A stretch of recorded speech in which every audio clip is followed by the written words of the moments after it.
Operasi Lintas Laut Banyuwangi Bali. Operasi Lintas Laut Banyuwangi Bali merupakan operasi gabungan dan pertempuran laut pertama sejak berdirinya negara Republik Indonesia. Dimulai dengan kedatangan Belanda dengan membonceng sekutu yang mendarat di Bali. Latar belakang terjadinya operasi Lintas Laut Banyuwangi Bali adalah: pertama, Bali sebagai batu loncatan untuk menyerbu Jawa Timur yang dinilai sebagai lumbung pangan untuk kemudian mengepung pusat kekuasaan Republik Indonesia. Kedua, Bali juga dapat dijadikan penghubung ke arah Australia.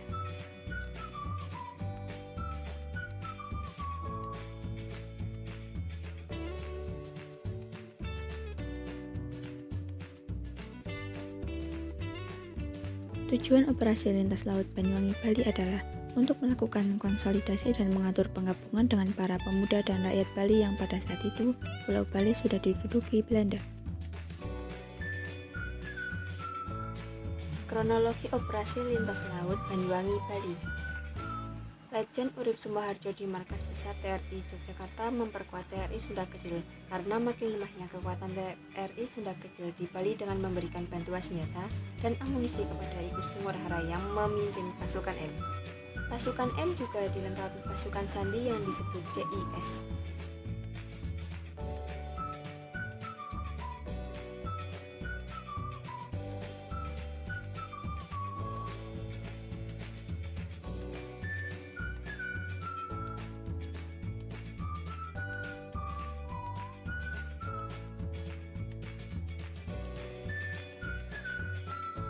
Maret 1946 dipersiapkan pasukan tempur yang terdiri dari 3 kompi untuk memblokade pasukan Belanda. 1. Angkatan Laut Pimpinan Waroka yang mendarat di pantai Gerogak dan Celuk Bawang. 2. Angkatan Laut Pimpinan Kapten Markadi yang mendarat di antara Jepel dan Candi Kusuma.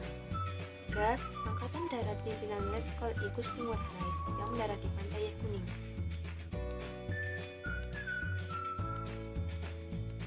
Pasukan diberangkatkan dari Mencar Banyuwangi pada malam hari dengan sasaran daerah Kuning dan terus ke Munduk Malang.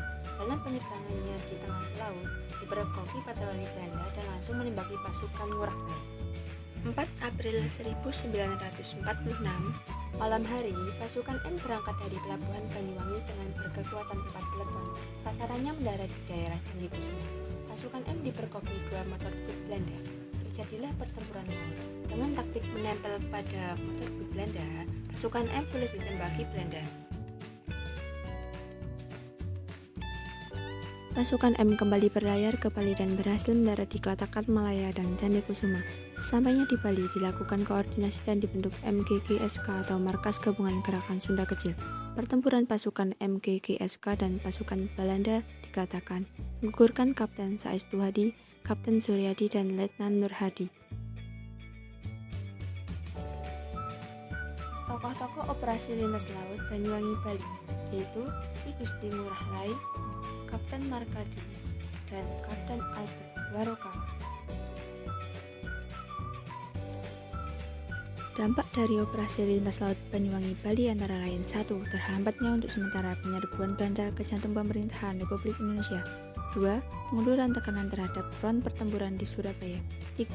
Dapat digunakannya Pelabuhan Banyuwangi sebagai pelabuhan pengiriman beras kepada rakyat Indonesia sebagai bagian dari perjuangan diplomasi Republik Indonesia.